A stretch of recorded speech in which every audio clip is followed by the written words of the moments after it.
Buenos días, muy buenos días, qué gusto saludarlos. Tarde calurosa en Saitama. Aquí México va a tratar de hacer historia en Tokio 2020 y colgarse la medalla de bronce. Llegaba el 6 de junio de 2021, tras una dolorosa derrota en semifinales. Se acabó la fiesta, François fue a todos los penales al mismo palo.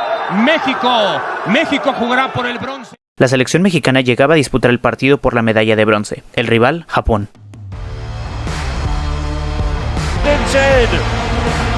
The ball flew beyond top.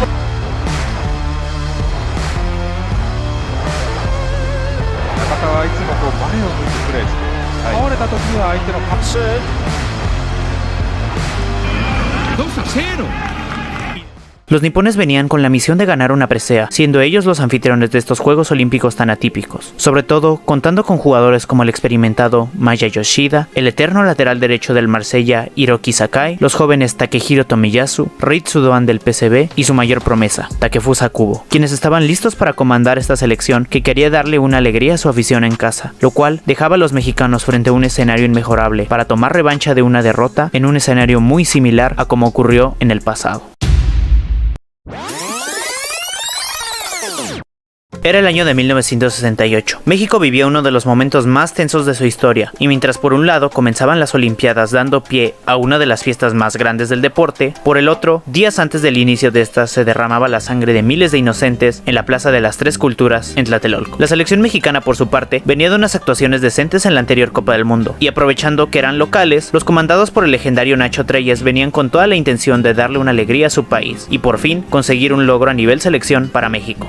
Los mexicanos quedaron ubicados en el grupo 1, que compartirían con Francia, Colombia y Guinea. La primera fase del torneo comenzaba para México enfrentándose a la selección de Colombia, a quien en un intenso y ríspido partido derrotarían 1-0. En el segundo partido quedaría goleado 4-1 contra Francia, y cerraba la fase de grupos goleando 4-0 a Guinea. Con estos resultados, la selección pasaba a segunda ronda, en donde tendría que enfrentarse a España en la ciudad de Puebla, donde los mexicanos lograron la hazaña y vencieron a la escuadra de la Roja con un 2-0, pasando así a semifinales y estando a unos pocos pasos de poder conseguir la tan ansiada medalla. Tras esto, la emoción y la expectativa tanto de jugadores como de afición por conseguir la medalla de oro crecía. Solo tenían que pasar por su siguiente objetivo, Bulgaria. La escuadra de Nacho Treyes llegaba el 22 de octubre al Estadio Jalisco a enfrentarse en este duelo, en donde los goles de Sherkov y Mijailov en los primeros minutos dejaban muy desconcertados a los mexicanos, que a pesar de que lograron empatar el partido con gol del Albino Morales al 39 y de Héctor Pulido al 48, la selección no logró recuperarse del lapidario gol de Veselinov al 58, que los dejaba sin posibilidad de medalla de oro y los mandaba directo al duelo por el bronce en el Estadio Azteca. Llegado el 24 de octubre, el Estadio Azteca en una tarde nublada recibía a la selección nipona, que a pesar de no llegar tampoco a la final por la medalla de oro, quería regresar a su país con una medalla. Frente a ellos, venía una selección mexicana que mentalmente seguía sin recuperarse de la dolorosa derrota contra Bulgaria, y que venía con los ánimos por los suelos. A pesar de esto, la afición esperaba que su selección por fin consiguiera algún logro, aunque ese logro fuera de bronce. El partido comenzó con México generando algunas jugadas de peligro, pero rápidamente Japón se haría dueño de la pelota, generando más acciones de peligro contra la portería mexicana. No fue sino hasta el minuto 20 donde tras un centro al área, Kunishige Kamamoto, quien se convertiría en el máximo goleador japonés de la historia, haría grande su leyenda bajando ese balón con una gran técnica individual y definiendo cruzado para batir al portero mexicano, así anotando uno de los dos goles que marcaría esa tarde en el Estadio Azteca. El partido continuó con un México endeble y golpeado por el gol tempranero, pero aún no se dejaba derrotar, y más si estaba en su casa rodeado de 100,000 personas que abarrotaron el Azteca. Al minuto 40, tras una pérdida de balón en la lateral derecha, el medio campo japonés, sacando provecho de su velocidad, mandó un balón largo al desequilibrante número 17 nipón, que de un solo amague se quitó al defensa mexicano y repitió la dosis dándosela de nuevo al gigante japonés, que con la habilidad que se cargaba en las dos piernas, fusiló de nuevo al arquero mexicano poniendo el 2-0 en el marcador. El partido pasaba, y un Tri sumergido en la frustración, apatía y desconcentración no lograba hacer ningún gol, ni siquiera para tratar de meterse al juego. Incluso hasta un penal se falló. De hecho, el delantero mexicano se lo dio en las manos al portero. Conforme fueron pasando los minutos, tras la desilusión y furia de la afición por la apatía mostrada, los asistentes comenzaron a lanzar los cojines que tenían los asientos del Estadio Azteca en aquellos entonces. Finalmente, el árbitro pitaba el final y la derrota se consumaba. Mientras la escuadra nipona se iba con la frente en alto, consiguiendo el milagro japonés, la medalla colgada en su cuello, la satisfacción de ganarle al anfitrión y una gloriosa tarde para Kamamoto con sus 2 goles de los 84 que anotaría para la selección japonesa, la escuadra de Nacho Treyes se iba silbada y abucheada en una lluvia de cojines en aquella trágica tarde del 24 de octubre, donde Japón derrotaría a la selección mexicana, quitándoles la medalla de bronce en su casa y con su gente.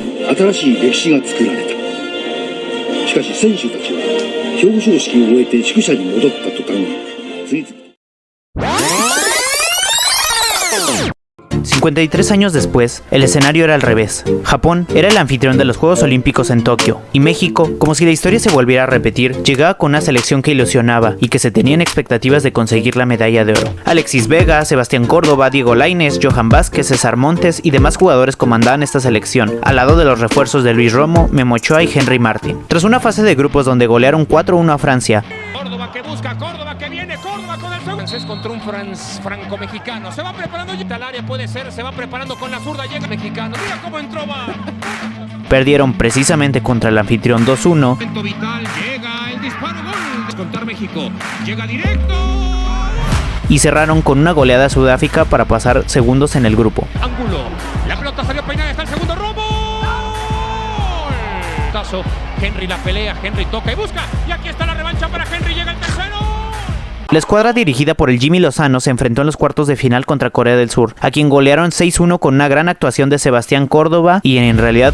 Por parte de Córdoba llega Córdoba.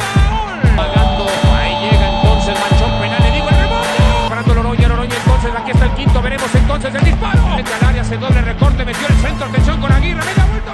Luego llegaron las semifinales, en las que en un intenso partido contra Brasil que se alargó los tiempos extra y luego a los penales, el Scratch du Oro fue más preciso en sus cobros, lográndose colar a la gran final y sellando la dolorosa derrota para la escuadra azteca. François fue a todos los penales al mismo palo. México jugará por el bronce. Que ahora, repitiéndose la historia, tendría que medirse ante el anfitrión, Japón, quien perdió la semifinal 1-0 con gol de Marco Asensio en tiempo extra. Grande, mete el pase para Asensio, es zurdo, le va a pegar, ¡qué golazo!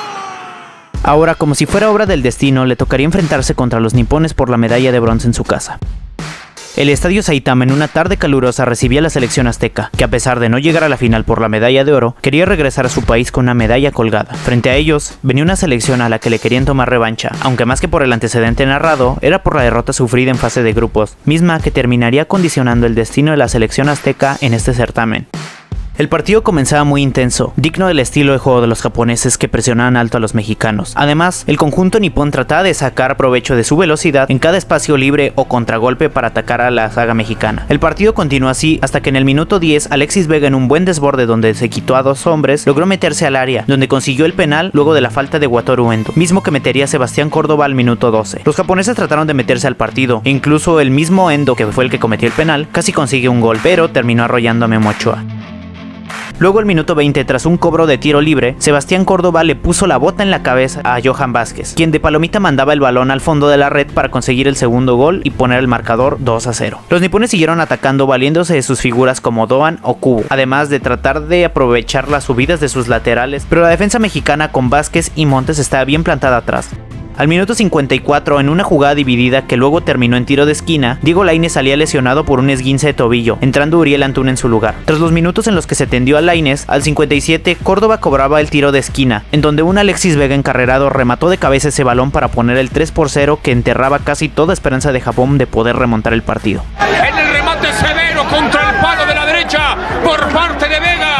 Japón siguió intentando hasta que el minuto 77, tras una fantástica jugada de Mitoma, metió un golazo que ponía 3-1 al marcador y nos dejaba uno de los mejores goles del certamen. Japón intentó otras jugadas más, pero finalmente llegaba el minuto 90. El árbitro pitaba el final, el 6-3 ante Corea, y la derrota se consumaba. Mientras la escuadra azteca se iba con la frente en alto consiguiendo la victoria, la medalla de bronce colgada en su cuello, la satisfacción de ganarle al anfitrión y una gloriosa tarde para el equipo mexicano que consumaba una revancha de unas semanas atrás, pero sobre todo la de unos 53 años antes, hacía un paralelismo ante las circunstancias que vivieron los dos equipos, con esto dando un cierre a un largo proceso olímpico y una generación que quedaba bañada en bronce. Mientras tanto, en la otra cara de la moneda, el equipo japonés devastado se iba de la cancha tras perder la medalla en su casa ante un enorme silencio de un Saitama Stadium sin espectadores en aquella tarde-noche del 6 de junio, en la que como anfitriones no pudieron llevarse ni una sola presea en el fútbol. Celebra la selección mexicana. Luis Fernando Tena, otra medalla olímpica para la selección mexicana.